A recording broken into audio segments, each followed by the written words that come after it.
سلام الله عليكم ورحمة الله تعالى وبركاته. بوغا ملق القصص بقي سكن أفر بقول سديتا يشناد وحاو قرايا قصو أي أذكتها إيضو كلايني دعضو قصدا نوامد دبأه أو وليبا دعضي انت آن قصدين بلابن فضلا مقال كان ليكي نوصار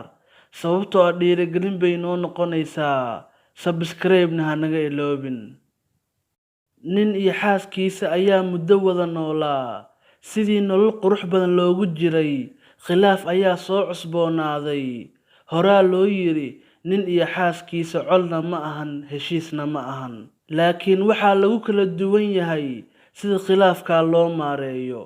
ka waran haddii xaaskii aad qabtay ay kugu tiraahdo gacaliye nin kale ayaan xiriir la leeyahay aadna waan u jeclahay maxaad samayn lahayd macanaanan lahayd ileen jacaylku waa wax qalbiga ku dhacee qisadeena aan ku sii soconno marwadii ninkeedii ayay u timid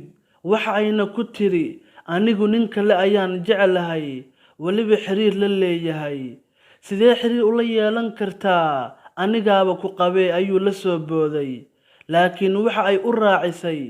macaane ninku nin insi ma ahan ee waa jinni waliba ku darso uur ayaan u leeyahay waxa ay ku tiri kanjuur aad ayuu ii jecel yahay ana la'aantiis ma ballado kamana sheekayn karo xaddiga jacayl ee aan u qabo kanjuurka ay sheegayso waa jinniga magaciisa ninkii miyuusan yaabin ama kaag ayaa ka soo haray wadnihiisii waran ayaa ka dhex dusay jinni ayaan jeclahay waliba uur ayaan u leeyahay cajiib daawade adigu maxaa samayn lahayd haddii uu arrinkan kugu dhici lahaa kollay anigu hoyaalayay aan nafta jirin ayaan qalbiga ku sasabi lahaa ninkii isaga oo yaaban waxa uu u tegay wiilkii uu seediga u ahaa micnihii gabadha walaalkeed ileen waa nin dhaawacane waxa uu uga sheekeeyey wixii ay iyada uga sheekaysay oo ku dhacay arrinkii la yaab ayay ku noqotay maxay ku hadlaan maxayse samayn karaan gabadhii ayay quraan saareen waxa ay wadaadada isku bedelaanba inantu wax ay soo taagan tahay adeer jinni baa i jecel anna waan jeclahay waana isguursanaynaa intaa waxa ay u sii raacisay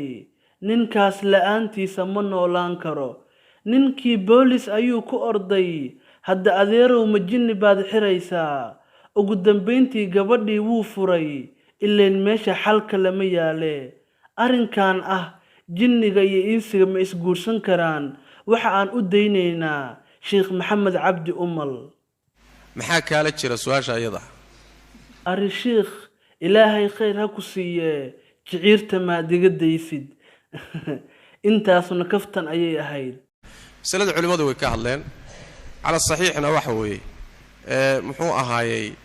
galmada iyo inuu muxuu ahaay u galmoon kara iyo masaa'ish noocaas oo kale waa wax suuroobi karay leeyahay oo lam yatmithunna insun qablahum walaa jaan iyo aayadahaasay wax kala baxbaxayaan laakiin meher muctabar iyo guur muctabar